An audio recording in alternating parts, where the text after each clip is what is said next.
Well, according to the latest statistics, Kiwi families are marrying less and they're having less kids. Should we be worried? I say we should.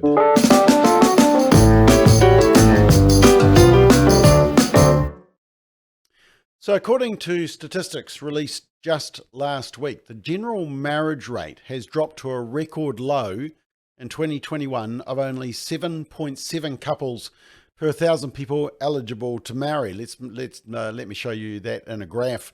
Now, while part of the drop can be attributed to the ongoing lockdowns over the past 2 years, this rate is below the average of 10.1 over the previous 5 years, and it continues that long downward trend that you can see. It's about 1/6 of the 1971 peak, when the rate was 45.5. Now, that's a massive drop, 45 down to just under 8. New Zealanders are also marrying about 8 years later in life on average. Now, we should be concerned that marriage rates are at a shocking all-time low. The weakening of marriage is actually one of the most important social issues we are facing. A 2016 report on child abuse and its causes argued that the elephant in the room is family structure, and that the growth of child abuse has accompanied a reduction in marriage and an increase in cohabiting and single-parent families. And that report actually follows on from an earlier report on child poverty and its similar link to family structure, and a report on imprisonment rates, which was released in 2018. And that report stated that if the government doesn't want to keep building more prisons, it needs to look to the children who are potentially tomorrow offenders and acknowledge the role family stability plays. Now, the statistics are clear on marriage. Children being raised by their married biological parents are by far the safest from violence, and so too are the adults. But whenever marriage is promoted, it's often labelled as an attack on solo or divorced parents, and that keeps us from recognising the qualitative benefits of marriage, which have been discovered from decades of research.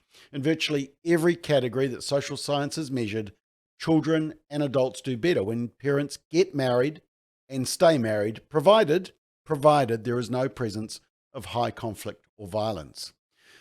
It's not a criticism of solo parents. It simply acknowledges the benefits of the institution of marriage.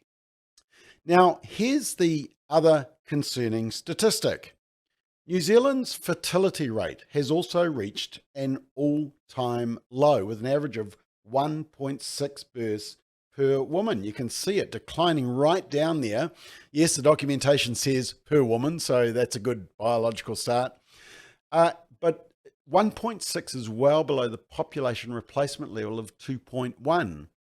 2.1? Well, it's the average number of children each woman needs to have for a population to replace itself in the long term. Crudely speaking, one for dad, one for mum, and the 0.1 that allows for, amongst other things, mortality of a woman either before fertility or prior to the end of a woman's fertile life. So why is the rate dropping? Well, there's a number of reasons. Maternal education is strongly related to delayed childbearing and lower fertility. Some researchers say that as females have increased their workforce participation, which may be seen as a good thing, more have chosen to have fewer or no children. Delaying childbirth is reducing the window available for having children. And while delayed childbirth presents advantages, it also presents risks, difficulty in conception or involuntary infertility. Economic pressures like student debt, insecure employment, and trying to get on the property ladder also play a role. Falling marriage rates correlate with falling fertility. You're less likely to want to have children with someone when there's no formal commitment. And now couples face additional pressure from environmentalists.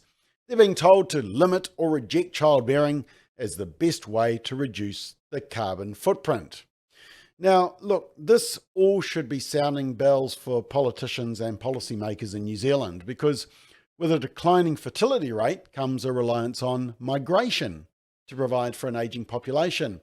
But all countries around the world are competing for that migration because most countries are facing the same dilemma. And we need a younger population to provide a workforce for economic growth. And an ageing population will also place a burden on the economy through increasing healthcare, aged care, and other fiscal costs such as the government pension.